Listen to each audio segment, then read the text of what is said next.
5 years ago, I posted the original speedrun history of The Hobbit.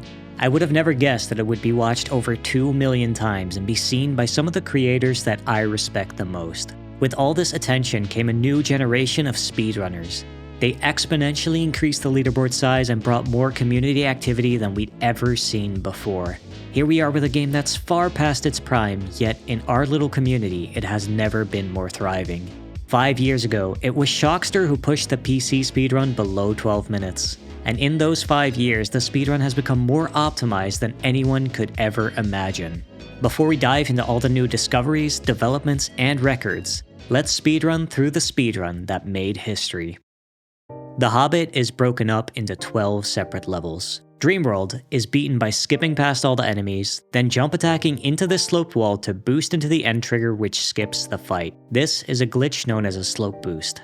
An unexpected party takes the shortest path downhill, then crosses the broken bridge by long jumping and jump attacking from the roof. In Roast Mutton, we clip through a wall at the start by wedging ourselves into a corner and end the level by hitting an alternate end trigger right behind the starting area. Put simply, the developers left an invisible box behind the start that instantly completes the level when touched. Trollhole also has an alternate end trigger behind the start, but in this case we slope boost over an invisible wall to reach it. Overhill and Underhill has no full level skip, but there are multiple shortcuts we can take. Pillar Skip, which skips waiting on the stone giants to knock over a pillar. Door Skip, skipping a gear collection section in the cave area by clipping through the closed door. Bean Island Jump, which crosses over to the far side of the underground without lowering the bridge. And the Goblin Fight Skip, skipping the ending fight section by slope boosting up to the dwarf and talking to him to be put past an invisible wall. Then there's Riddles in the Dark, where we skip the largest part of the level by clipping out of bounds, crossing over the minecart track to ride an invisible minecart on a specific cycle to avoid a collision. Flies and Spiders cuts through the level by slope boosting all over to take the shortest possible path while hitting the required load triggers, finally hitting an alternate end trigger placed out of bounds at the end of the level, skipping a lengthy and tedious boss fight. Then, Barrels Out of Bond features another alternate end trigger right behind the start, reached by boosting up a slope, clipping into a tree, and climbing it to cross over a tall, invisible wall. In A Warm Welcome, we go out of bounds and abuse a slow fall glitch to float into the water without drowning. This then lets Bilbo slowly drift to the water's edge and fall into yet another hidden alternate end trigger. Inside Information skips the entire Smaug escape by clipping out of bounds and circling around the level. Then we very precisely jump around the invisible wall that blocks the exit so we can barely reach the end trigger behind it early. Gathering of the Clouds sees us clipping out of the main hall to reach the treasury. We then clip into the Arkenstone vault to end the level without having to forge the key and unlock it.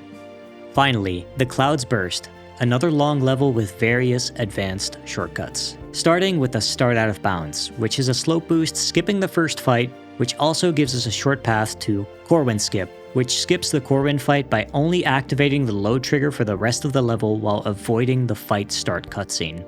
During which we are clip warping, a technique where we intentionally stay on the ground at a spot that we want to return to later. If we touch the ground long enough, the game will assume it's a safe spot and remember this for if we get stuck or glitch out. During Corwin Skip, we spam jump so we only touch the ground for a moment each time, which makes sure that our safe spot doesn't update. Then we climb off of the bottom of the ladder in a way that the game doesn't know how to handle, so it goes back to its failsafe of warping us back to our last safe spot. Next, we wall walk over these invisible walls to get a shorter path before we barricade out of bounds to take a perfect line, and we finally slope boost to get back in bounds and hit the final barrel where the game's final cutscene plays. During this entire speedrun, we use various movement tricks like slash jumps, which add the forward momentum from the slash animation into a jump. We use this when moving on flat ground or up hills. Long jumps, a regular movement option that's faster than slash jumps, but will trigger a lengthy and slow sliding animation, unless you start it from a slightly elevated position. Finally, we might slash off of ledges to launch with the slash's momentum when a long jump wouldn't fit. These techniques, skips, and glitches were iterated and improved over many years and were contributed to by numerous people. And finally, at the end of the original speedrun history video, it was Shockster who put these all together for a historical sub-12 minute run. At 11 minutes and 52 seconds, his run hit every single trick first try in a route that already takes incredibly efficient paths through every level.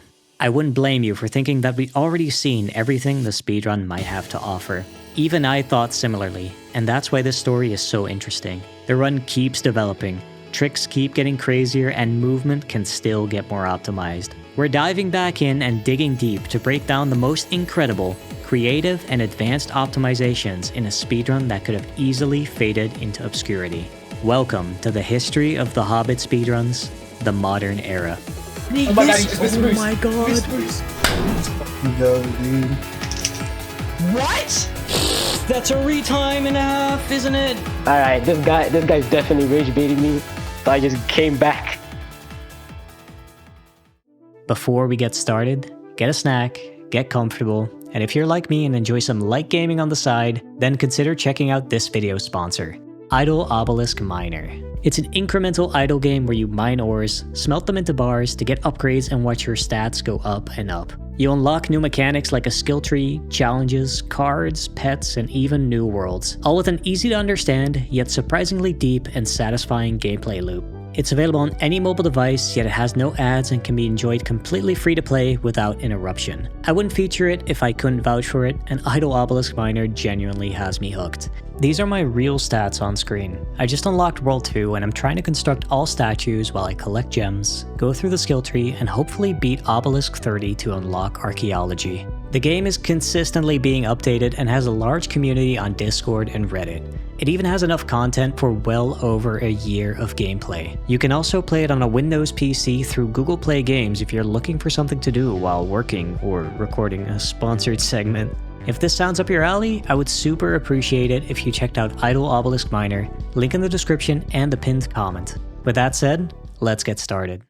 Shockster's 1152 was set in July of 2021, and it was a strong 20 seconds ahead of second place. That second place runner was me, and to be honest, the skill gap was just too big. Shockster's time stood, through the release of the history video and into 2022. The size of the PC leaderboard had already doubled at this point, yet there had not been nearly enough time for the new generation to start catching up.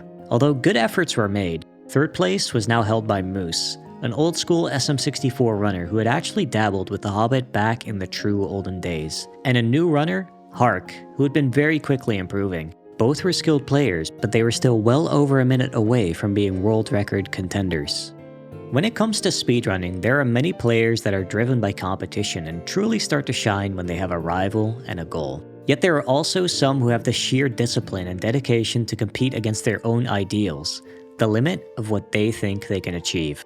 And Shockster didn't necessarily need competition. The record stood in the 1150s, yet he knew he could go down into the 40s. Competition or not, he would prove it. But with no major mistakes in his record, where would that time come from? Well, you could just say movement, but that's not really an answer. As Shockster went back to doing attempts at the start of 2022, there was little deviation in his split times. Little, but there was deviation. As a matter of fact, there were definite improvements in specific yet minor strategies. Looking at early overhill and underhill, right before pillar skip there's a little rock near this wolf that you should climb over. But a new improvement was to do a precise long jump around it instead. Though precise, you had plenty of time to line it up with your approach, making it a not very difficult, yet less than a second time save. Then there's door clip, a strategy that has kept evolving over time, with the newest version of this trick being one we call wiggle clip. This version was super new by the time of Shockster's record, and now with more practice he was able to find his angle quicker and clip through earlier. Despite some minor movement mistakes, he still finished this level just 1/10 of a second faster than his record. Then at the start of Riddles in the Dark, we used to slash off of these tall steps and add our jump attack for more speed. But Shockster realized that saving your jump attack and using it with a slash off of the final edge would allow you to strafe next to the web and land a lot more favorably. This used up most of your health, so you could only do it if the enemies at the start hadn't hit you, but it made for an ever so slight time save. Moving ahead to the invisible minecart strat. You approach it by going across the actual minecart track, where you'd have to dodge one of the decorative minecarts going around. Previously, Shockster slowed down on the sign to wait for the minecart and avoid death. But with fast enough movement, you could jump down early and hop over or around the minecart, making for yet another minor time save. But those are starting to add up, as he's now on a run that's 2 seconds ahead of his record. Now, flies and spiders didn't actually have very notable differences, but Shockster's record didn't have the cleanest execution. It was a 1 minute and 25 second split, while he could now get as low as a 1:21. Not just by avoiding movement mistakes, but by being much more confident and swift with his boost setups, which made for a very strong 1 minute 22 second split, putting him 5.5 seconds ahead of his world record. But Barrels Out of Bond still features the most precise clip in the run. After a bit of awkwardness, Shockster had trouble clipping back out, costing him about 3 seconds of his lead. Yet it became clear that he had put a ton of effort into all kinds of micro-optimizations, and those didn't stop. He showed a very confident slow fall and a warm welcome. Here, Bilbo sinks as long as you're doing some kind of turning input, and you're aiming to stop turning when you're deep enough to start drifting. But that depth is only a tiny bit above the depth where Bilbo drowns instead. But with no hesitation, Shockster knew the exact right amount to turn and sank to the right depth in a single motion. Then there's inside information, which was already a run killer as is. But now, Shockster added in a new slope boost to get to the clipping spot about 2 seconds faster. After that, there's still the actual skip, which is very precise. Previously, runners did a slight pause to confirm the setup, but in his quest for optimization, there was no room for pausing on even the riskiest tricks. This was helped by a push to implement mouse strafing, a type of air strafing that works especially well on jump attacks by doing strong mouse flicks. Going full speed, he leapt and hit it. The proof was there, 5 seconds ahead and more had it not been for Barrels. But the next level, Gathering, had a couple movement flubs while the record had been immaculate. This, combined with a menuing mistake, cost him most of his lead again. And while Shockster did have the potential to run the Cloud's Burst good enough to be back on pace, he had some trouble triggering the clip warp back from Corwin's skip and hit the final barrel with a time of 11 minutes, 52 seconds, and exactly 0 milliseconds. Still a record, but he was definitely not happy about it. To Shockster, the goal laid within reaching the 40-second mark, and he wasn't in it for small victories. The grind was far from done. If anything, this was a proof of concept. The next day, on February 3rd, Shockster made it past the Gathering of the Clouds without issue, and was on pace to get under that 1150.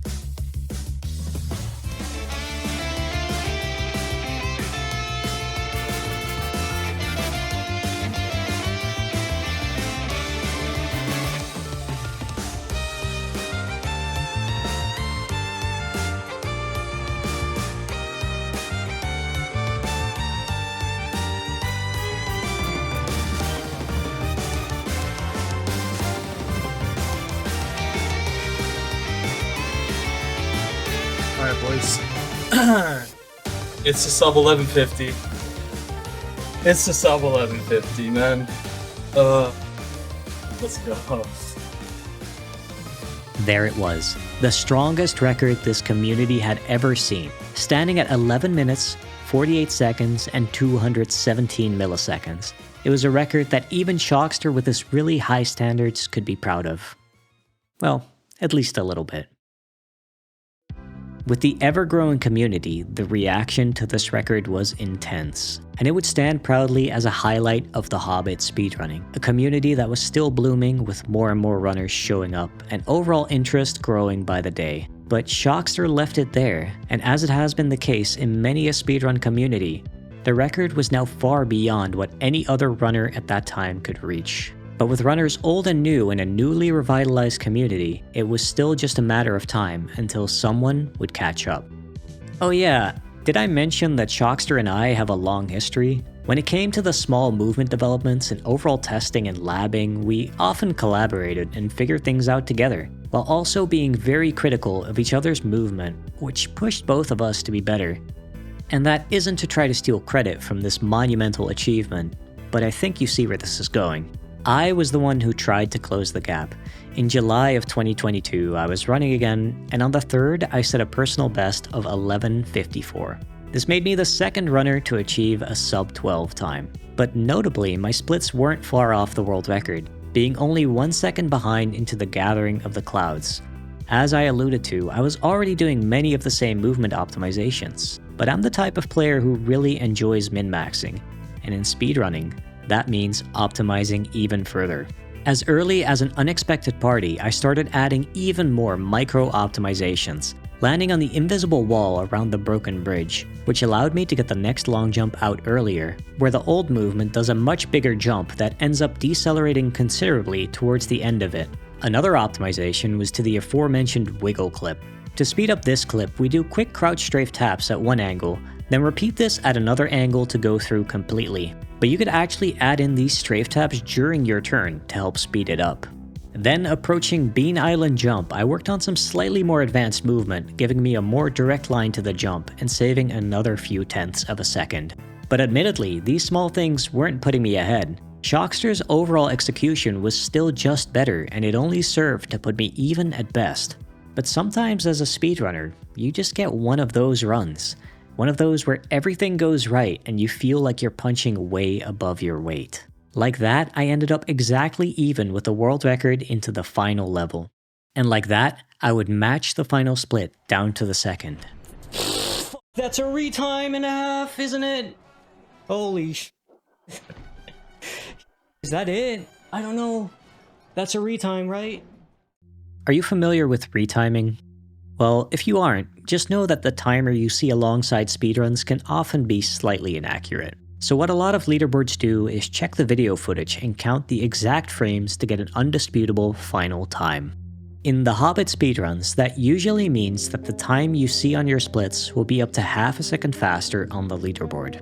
For example, Shockster's world record's timer showed an 11:48.72, but in reality, it was an 11:48.217. The splits on my run showed an 11:48.54, considerably faster than Shockster's time before his retime, so that should be a world record, right?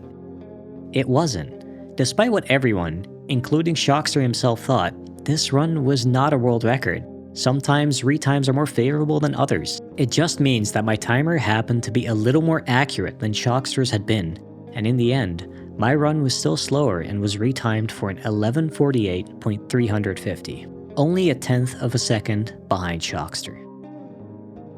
You know, there's a lot that goes into speedrunning outside of just playing the game fast or finding cool skips. It takes a ton of effort to get to a high level. It can be stressful doing runs and very frustrating when things don't go your way. How you handle those emotions can be considered a big part of your speedrunning skill set. What makes Shockster so good is that he can truly hone in on being the best that he believes he can be, without needing extrinsic motivation.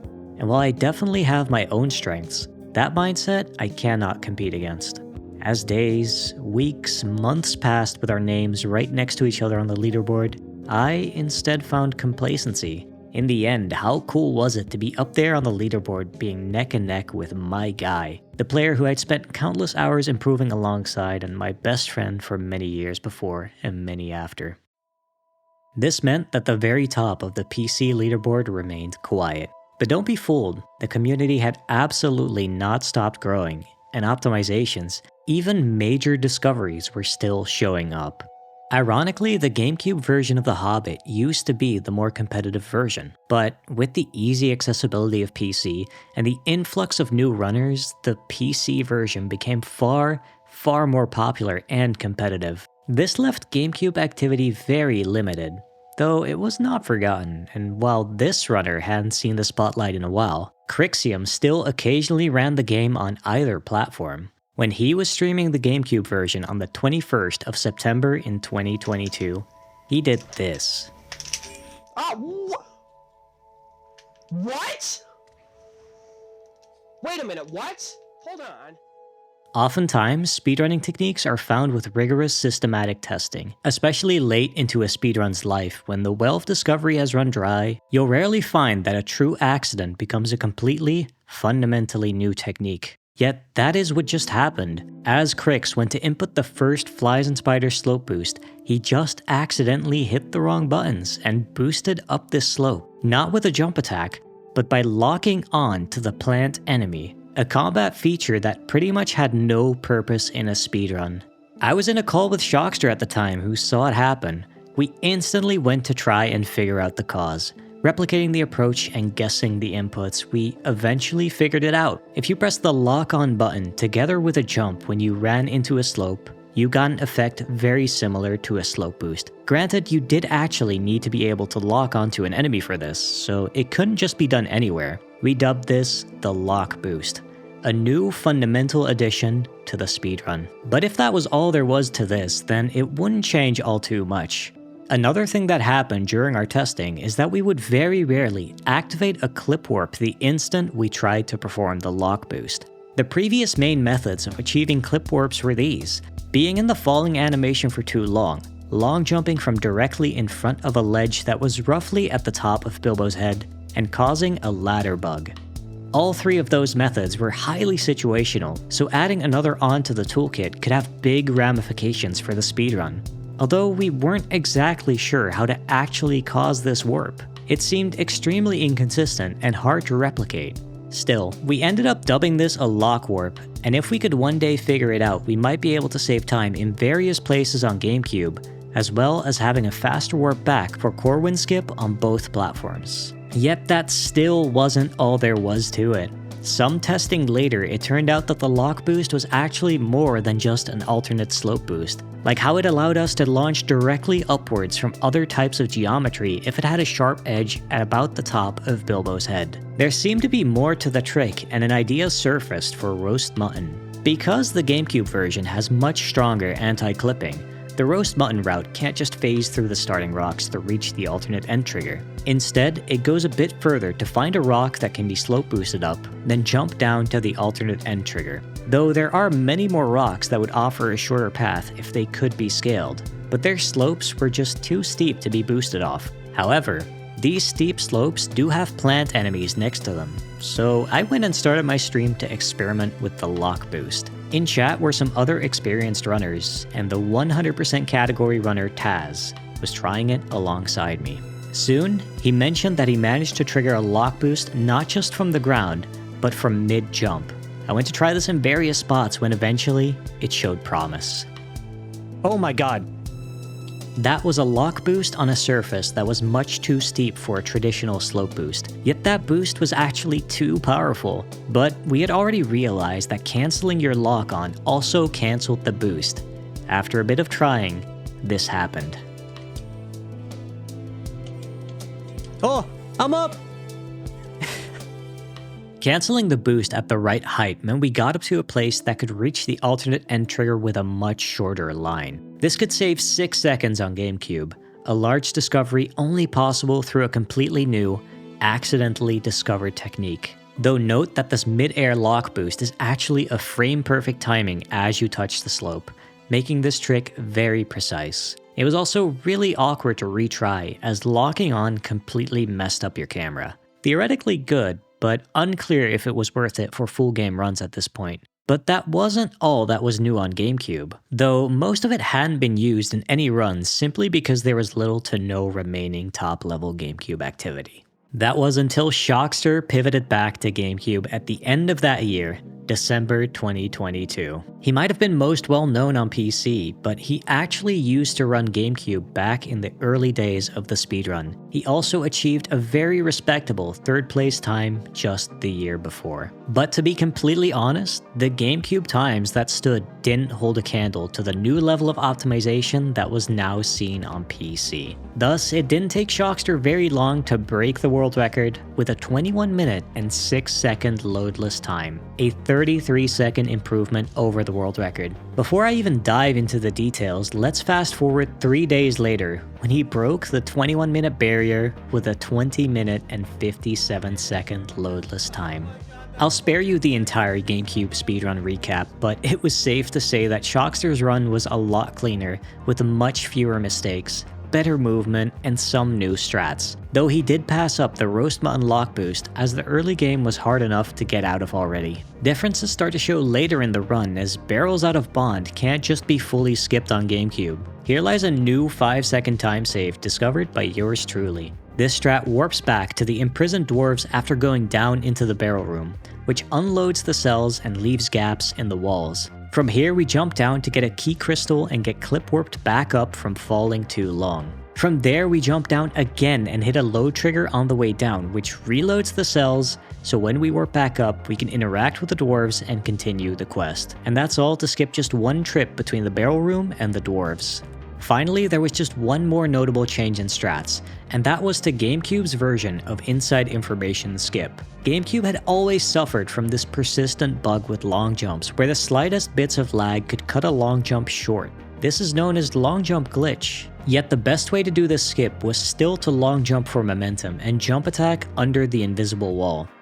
Getting long jump glitch here felt pretty much entirely out of your control and made it so the run could die to what might as well be randomness. However, right before the lock boost discovery, I'd realized that there was a better, truly consistent way. There's a niche movement option I haven't really talked about, called a rock boost. Just like how a slash jump uses the forward momentum from the start of the slash animation to speed up, the same can be done while walking. If you switch to your rocks and quickly input a slash before the switch actually happens, the slash animation gets cancelled at the start, applying that tiny speed boost.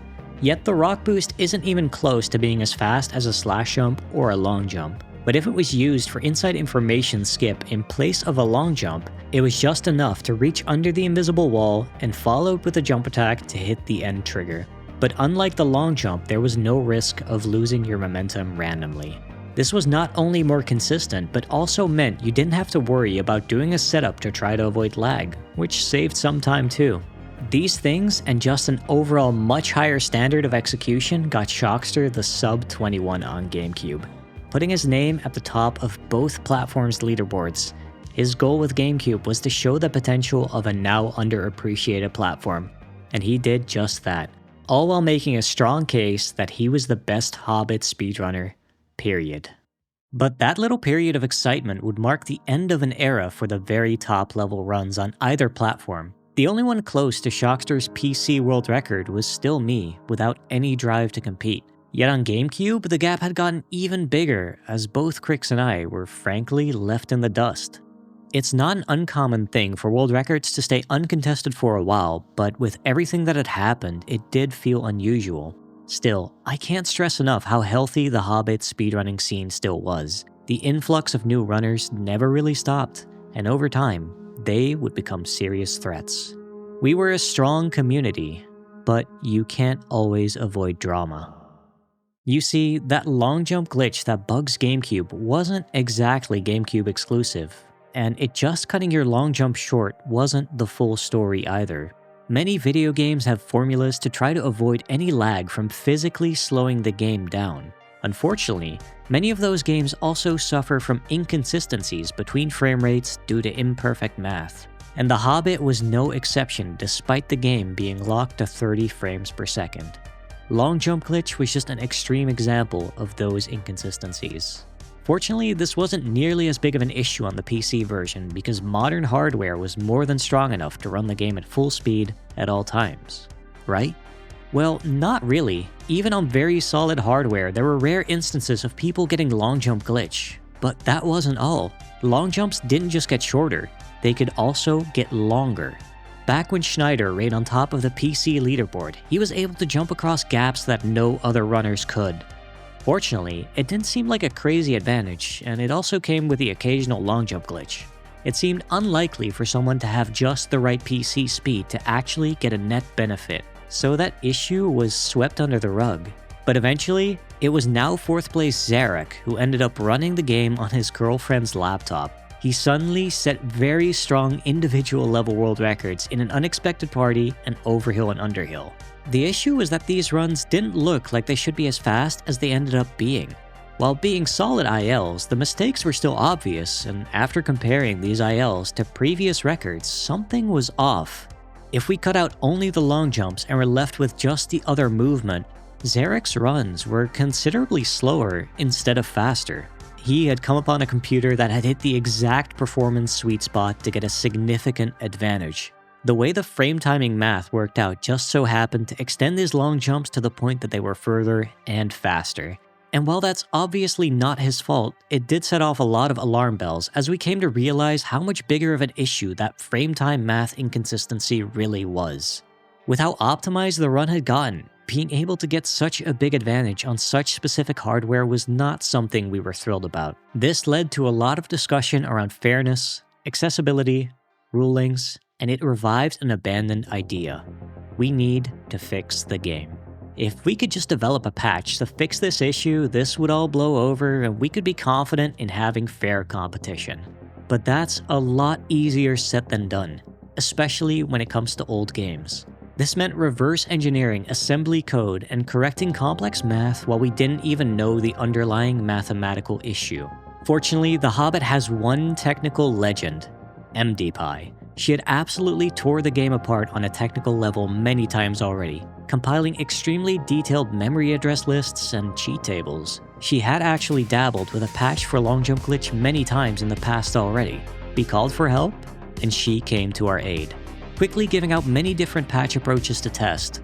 But while some looked promising, the root issue was just too complex and all of these different patches had their own problematic side effects. MDPie was now getting busy and she even said she wouldn't have internet all that summer. Desperate, even I went looking for a fix, and while I do have programming experience, assembly and old game engines were far outside of my expertise. It was looking grim. The whole situation kinda reached a boiling point, and when I vented in the admin chat, MDPie suggested something interesting. It basically boiled down to this: if we can't fix issues caused by inconsistent frame timing, why not force the frame timing to be consistent? A clever idea that even I could implement now that MDPie was too busy. Basically, the game has a timer to see how long it takes to display each frame, and that's what's used to calculate the inconsistent physics. But what if we just got rid of that timer completely and made the game think that each frame always took the exact same amount of time to render? And it worked! Long jumps were now perfectly consistent, and if there was any doubt of any other in-game physics being affected, that was gone too. A silver bullet, with the only downside being that if the game did actually lag, it would physically slow down instead of just looking choppy. But on modern hardware, that really shouldn't be an issue. For real this time. Now, trust me that this is related, but what do you consider the most enjoyable part of a speedrun? Is it setting a personal best? Maybe you enjoy practicing and seeing steady results? Or maybe you love the community aspect? There are no wrong answers because this is obviously preference. Despite my own competitive history in the Hobbit speedrunning, what I really enjoyed most was theory crafting, breaking the game, finding new routes, and figuring out the perfect line. Putting it all together in a speedrun has often been secondary. My home is The Lab, a channel in our community Discord reserved for the theory crafting and testing of anything related to the speedrun. For the next 2 years, both minor and major breakthroughs wouldn't be seen at the top of the leaderboards, but right here. This channel was the key to pushing the run further than ever imagined, and this was where we thrived. The overhill and underhill ledge snap, a minor optimization where you jump off the vine right after pillar skip, grabbing a buggy ledge below the intended ledge to shuffle right and left, which snaps onto the ledge above, allowing you to jump lower and earlier from the vine to save just a few tenths of a second. The alternate Clouds Burst starting boost. While the old boost was solid, the speed varied a lot. Following some movement improvement, this alternate boost was slightly faster on average and even more consistent to perform. The Fast Flies and Spiders end boost. Traditionally, you'd go down, then boost back out of bounds right away. But if you long jumped across directly into a slope boost, you could ride the upper slope with a massive boost and be put much further ahead. A difficult but up to 3 potential second time save. The new Clouds Burst ending. The old route climbs the barricade next to the catapult, then goes around an invisible wall to hit the final barrel. But this new discovery jumps down and curves around the invisible wall to approach the barrel from the bottom with a shorter path. A tricky 2-second time save.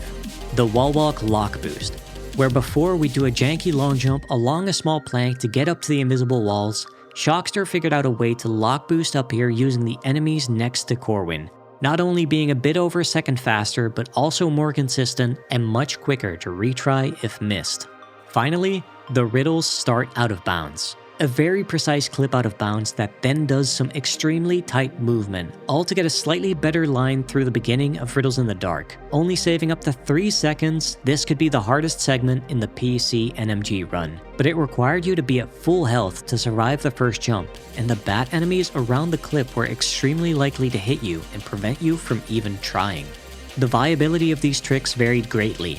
The overhill ledge snap, alternate clouds burst starting boost and wall walk lock boost were no-brainers to implement. But on the other hand, the new clouds burst ending was much too risky for medium level players, while the faster flies end boost was inconsistent enough that nobody felt they needed it yet. And not to mention the riddles start out of bounds, which was considered just much too difficult, and the randomness with the bat enemies were the nail in the coffin.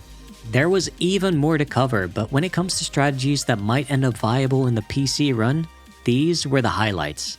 And that now puts us in the middle of 2025. Shockster's 1148 remained at the top of the leaderboard, and I still remained a very close second. But the rest of the board was looking very different. In third now was Sadley with a 1210, a real up-and-comer who is somewhat inconsistent in full game runs, but very fast on individual segments. And fourth, but still improving, was still Zarak, now at a 1213. These two were the new generation that had finally caught up. They were neck and neck and went back and forth, but they were also getting close to becoming world record contenders. While the PC leaderboard only had about 20 runners at the end of the original history video, there were now 142, with times that were closer than ever.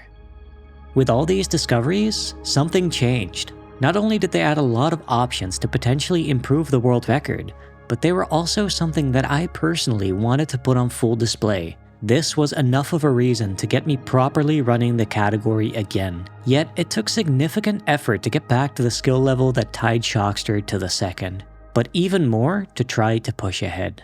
Through July 2025, I was fully back on attempts, making an effort to do daily runs with plenty of practice, at the same time as trying to adopt a mindset that was much less focused on results and instead trusted the process, understanding that now more than ever, time, patience, and dedication would be necessary. On July 18th, 2025, I got a run with a very strong start, exiting Troll at 1 minute and 30 seconds. Overhill and Underhill featured the same optimizations as my last personal best, as well as adding in the ledge snap. Later, in the large cave part of the level, there's a cutscene that activates after a delay. Historically speaking, making it to the second island then waiting for the cutscene to play was the move for high-level runs. But with improving movement, it became possible to make it all the way to the stairs, and while it was rare and risky, this run reached the stairs. Now I was already 5 seconds ahead of the world record. Yet the new strats in Riddles in the Dark as well as Flies and Spiders would have to wait. They were still far too unreliable. Though I did realize that the dwarf cutscene trigger in Riddles was just a tiny bit quicker to hit on the right side, as it's placed at an angle. Furthermore, this cutscene puts you facing far left, but if you interact with the dwarf again, you'd be turned much further right. So another optimization was to do a really quick interaction with the dwarf to get a head start on your turn. Yet another thing I'd been pushing to implement were rock boosts to patch up minor movement. These small forward lunges would be a little faster than walking in spots where a slash jump might go too far. But Shockster's world record had very solid times on Riddles and especially Flies and Spiders, which dropped the lead to 2 seconds. Fast forward to the Clouds Burst and that lead is only a single second. But here, I would go for all 3 new discoveries. Dude.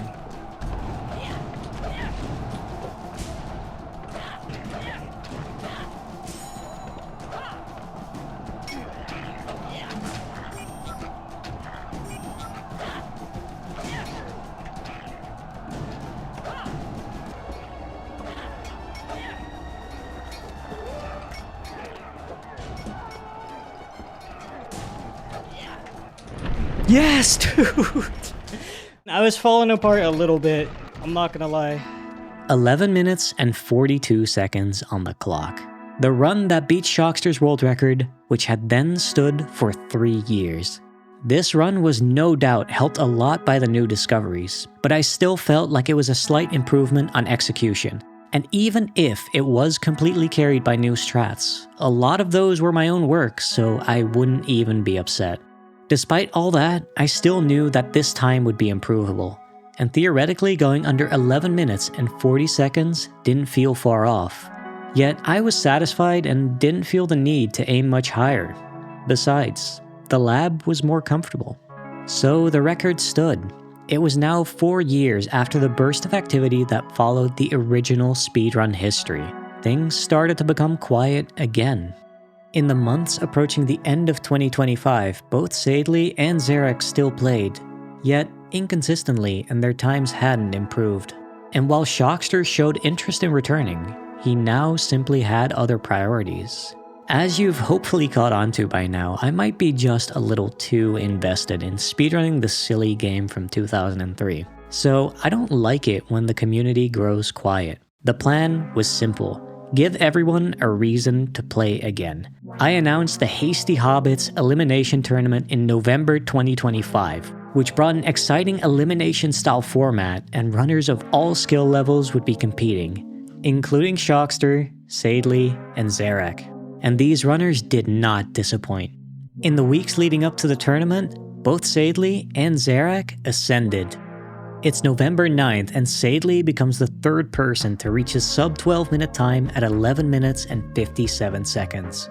November 11th, Zarek becomes the fourth person to reach his sub-12 minute time at 11 minutes and 57 seconds. This would have put him ahead of Sadley, but earlier that day, Sadley had already improved to 11 minutes and 55 seconds. And that was just at the very top of the leaderboard. But new personal bests were coming in from every angle. Then just 2 days before the tournament, Sadley set yet another PB of 11 minutes and 50 seconds. He had been grinding super consistently and put in a ton of attempts, and that showed as his potential segment times were absolutely within world record level. The competition is now. But first, it was time for the tournament, which was a genuine blast to host, albeit a bit overwhelming. Notably, Sadley managed to survive every single elimination round to claim first place. And a big shout out to Cairo, who's a pretty old school, high yet not top level runner, yet he completely smashed expectations by placing second. The iron was hot and it was time to strike. The date is November 23rd, 2025, just 2 days after the tournament. My overall approach and means of improvement in this game is just grind the shit out of it. I have 10k resets. I don't think it's the most efficient, it's just the way I do it. It's just hours and hours just Legion grinding. Heck, I thought I was a world record contender around the 13-minute mark, which might sound cocky. The rate I was improving, I was very confident in myself. I actually was pretty content with my PB at the time, but a little notification came up, Karma streaming The Hobbit. I just started chatting. I brought up oh, I could definitely get a sub 12 if I just put the work in. It became this entire conversation of, it's really different when people actually put in the work in and try to get the sub 12 or what their goal is, and just say that they could just put in the effort and do it. So I was like, all right, this guy's definitely rage baiting me. So I just came back and I was like, I'll try for a couple weeks. I think this was 2 hours in, or hour 30 into the session. Didn't feel too crazy. So, I get past in this cart and I'm like, holy shit, okay, I finally have a run for today. Flies and Spiders goes pretty okay. Get a 12-second barrel's pretty good. And then I'm doing a warm welcome. I get a 119, I remember. I lost 2 seconds. I'm losing my lead, so I'm like, alright, we ball, right? Inside info, I gold. Alright, I gain 1 more second. Huge. Gathering goes insane. I get a sub 30 gathering, and I was like, -6. And this is when I was like, holy shit. This could technically world record if I just get an okay Clouds Burst. This is the first time I've ever felt world record pace. One of my fingertips, I was sweating. The first half of the level goes pretty swimmingly. Once you get past wall walk, you're pretty much set. The only thing that's on your mind is don't fall off the stupid barricade OOB and then hit the new ending if you're going for it. Suddenly, there's this triple long jump section where you do 3 long jumps in a row. I do the 3rd long jump and I almost slide out, off the level. And my heart just drops. I'm sweating, so I just keep going. Last trickle to run, new ending. I almost choke it actually.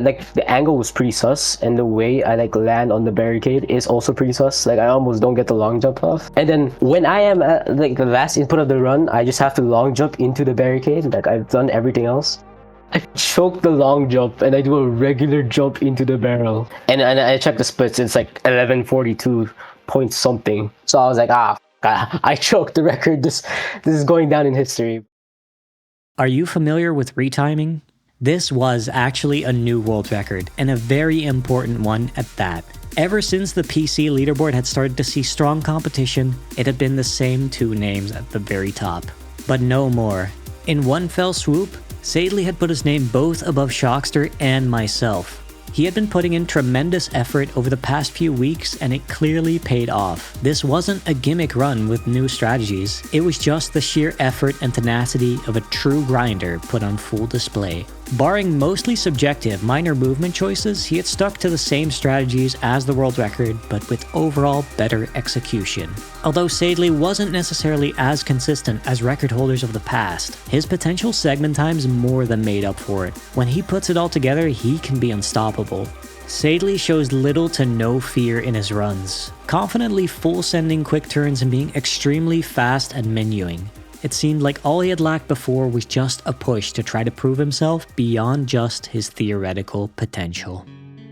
With that being said, Sadely wasn't the only one who had been busy. While personally I'd been preoccupied with organizing that last tournament, a lot of my free time was spent back in the lab. That's because I hadn't given up on refining the strategies that previously hadn't made the cut.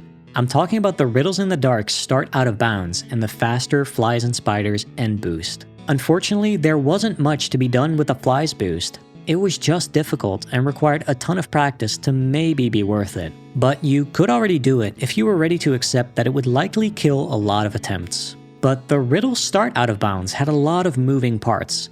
The bats hitting you leading up to the clip actually working, and the very difficult out of bounds movement, all while you had to manage your health. But piece by piece, it was starting to come together.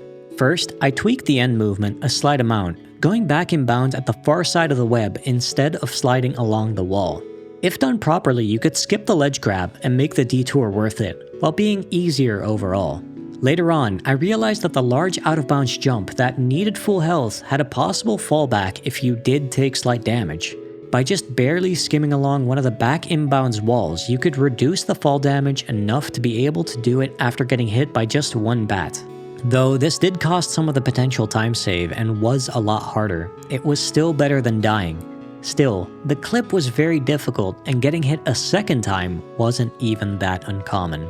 Eventually, we started to understand the inner workings of the bats a bit better. The most important part being that they had a minimum delay to shoot a fireball after you got in their range. This actually made going too fast a problem, as it meant that the bat would shoot you while you were setting up the clip and couldn't possibly dodge it. So intentionally slowing down by replacing a slash jump with a rock boost would make you significantly more likely to dodge the first shot. At this point, the strategy was already seeming viable, yet very difficult, and it's worth mentioning again that it would only save 3 seconds optimally. But there was one final piece of the puzzle. The clip still felt somewhat inconsistent and was slow enough that the second bat could often hit you during it. But when Shockster and I were testing varying, somewhat random ideas, we eventually tried doing our first turn after getting up as quickly as possible. Previously, we had taken this part of the clip somewhat slowly because you wanted to stay stuck in this invisible wall while being in a predictable position. But after that really quick turn and jumping into the corner to clip, we noticed that we could spam jumps while constantly yet slowly turning left. This made for an even faster clip with fewer precise steps. That mostly solved the clip consistency issue, and the steps being faster meant that the second bat was way less likely to hit you.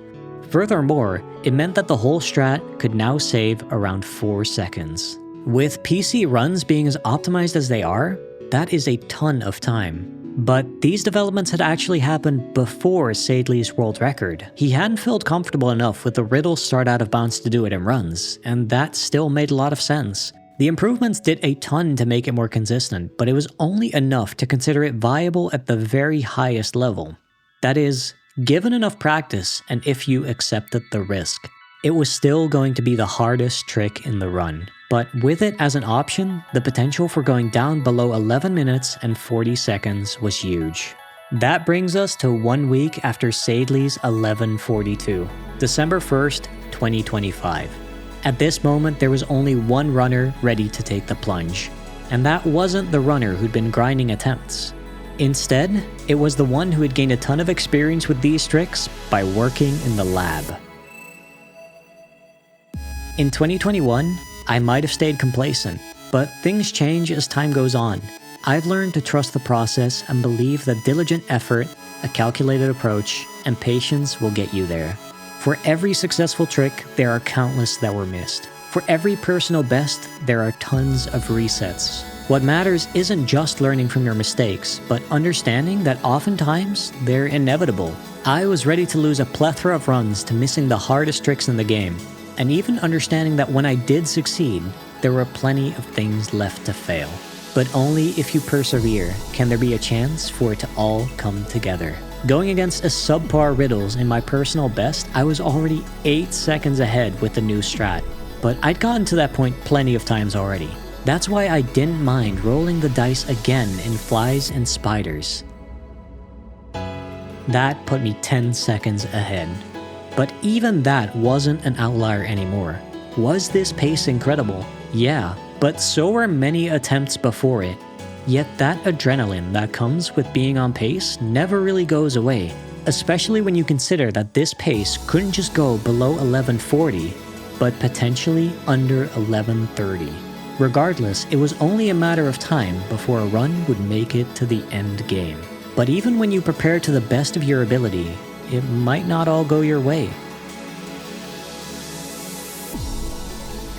In The Gathering of the Clouds, I jumped into the second clip, but instead of going through the pillar, I got stuck halfway up. This is genuinely something rare that hardly ever comes up, but it just cost me about 4 potential seconds. I clear my mind and go again.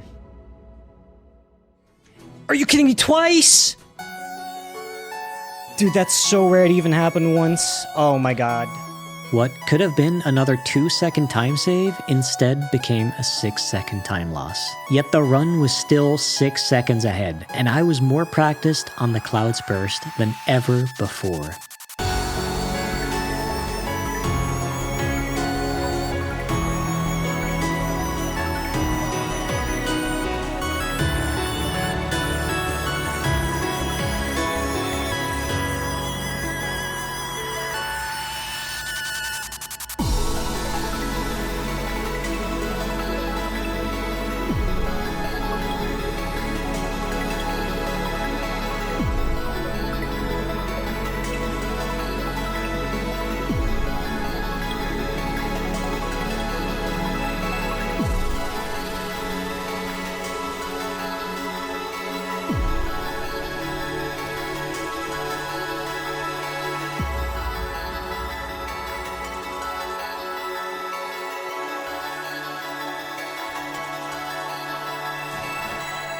What a scam, man. That was 11-2x.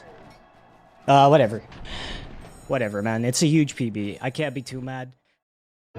That set the world record at 11 minutes and 33 seconds after retiming. If I may say so myself, it's genuinely an incredible run with almost all great split times.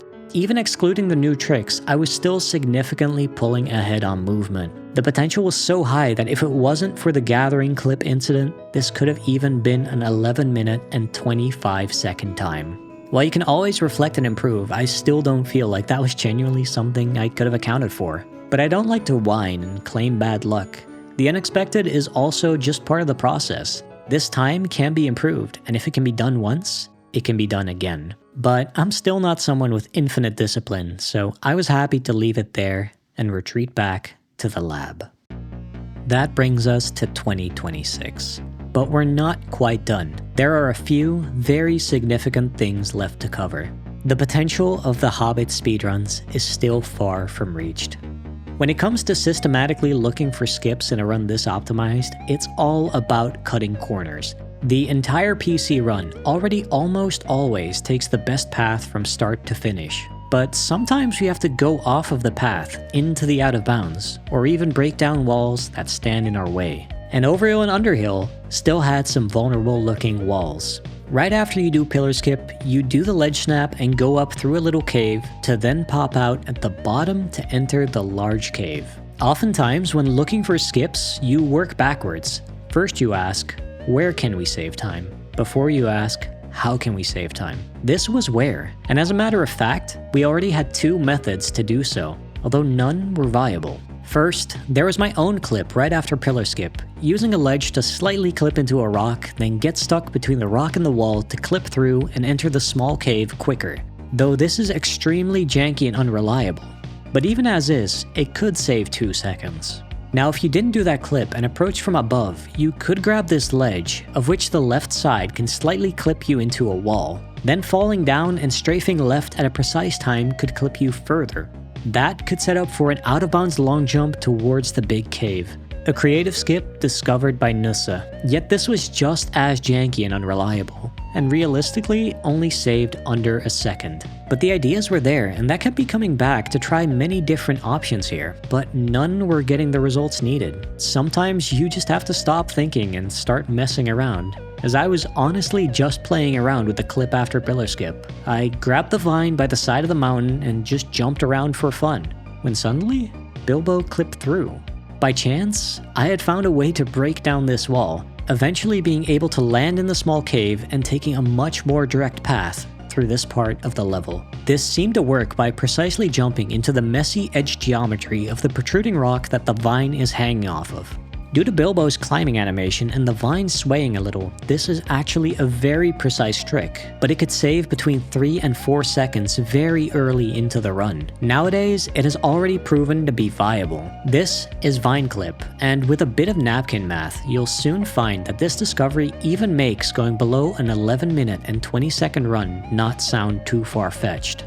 After all, my record was an 11:33 with 8 potential seconds lost in the Gathering of the Clouds. Subtract another 4 seconds from Vine Clip and you're down to a potential 11:21. Finding another 2 seconds outside of that is far from unthinkable, and we still know a few very inconsistent strats that might become viable one day.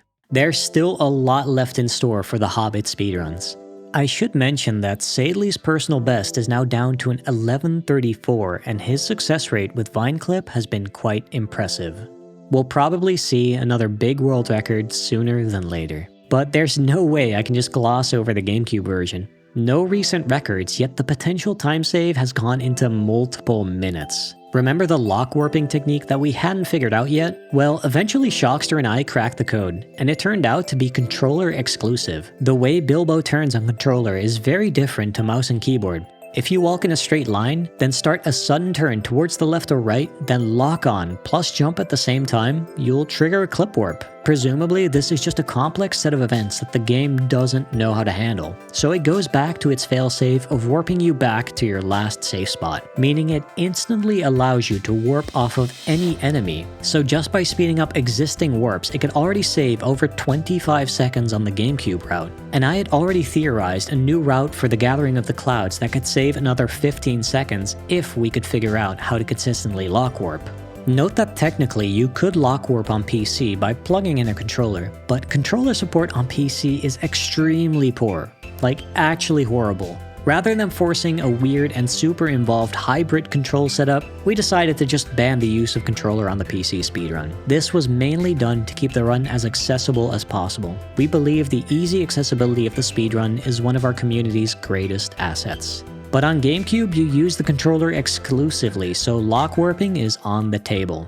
But there's more. The A Warm Welcome route on GameCube needs to do various quests to get access to the warehouse that unloads the outside invisible floor. However, a lot of quest-related triggers are actually physically located far in the air, just little floating invisible boxes that advance quests. They're probably put there for convenience in development and are never meant to be touched outside of cutscenes. Yet, Crixium realized that one of these is accessible by climbing the invisible walls around the various houses and long jumping through it. A very precise strategy that advances the level state without doing the otherwise required quests, and that allows you to skip the lengthy thief stealth section. This is called Sky Trigger, and could save up to 45 seconds. Now here's another fun one. I've mentioned that barrels out of bond cannot be completely skipped on GameCube. But that's no longer true. I've long theorized that you could likely get a big enough boost off of the trees at the start of the level to make it up to the invisible walls and parkour to the end trigger. But I never managed to actually get a good enough boost until in late 2025 when I finally managed to hit one. I'll spare you the details of this highly technical double boost, but in theory this could save a whole 4 minutes and completely break the category. The issue is that it's just too inconsistent. The game simply doesn't give you the tools to get a consistent enough position and angle. Then actually timing the boost while having the exact right joystick angle is ridiculous. It is a trick that can totally be hit by a human, and you technically get 4 minutes of attempts to get value out of it. But it's so much more likely you'd go over 10 minutes without hitting it once instead. If there's someone dedicated enough to brute force runs with this trick, they could set an insane GameCube record. Finally, here's some great news for GameCube. We recently released a GameCube patch with its own speedrun category. This completely eliminates long jump glitch the same way that the PC patch does, while also fully allowing emulators with faster loads. This is meant to be a separate, more enjoyable, as well as more accessible console experience. If you were previously interested in the run, but PC wasn't quite your style, this might be a great jumping in point. And that brings us to today. Rather than one climactic world record to end it all, I leave you with the prospect of what might become of the future of the Hobbit speedruns. Who knows, maybe you'll be there to experience it. Thank you so much for watching. If you'd like to help me make more videos like this, then consider supporting me on Patreon, where you'll also find exclusive behind-the-scenes content. But even leaving a comment goes a long way. A huge thanks to Crixie and Shockster for helping put together the timeline and reviewing the video, as well as D-Whatever for offering helpful feedback. Of course, a big shout out to the Hobbit community at large, including Sadley for featuring in his interview. Saving the best for last, a massive thank you to my Patreons. Game Guy SD, Centaur, Destima, Christopher R, Ben B, Max S, Zinky, Johnny F, Big Bowrens, Ellie Worm Emoji, Pito, Alex S, and Shockster. I'm trying very hard to make video creation sustainable so I can keep giving you high quality entertainment, and you guys are a huge help. Stay tuned because I'm already working on the next big project.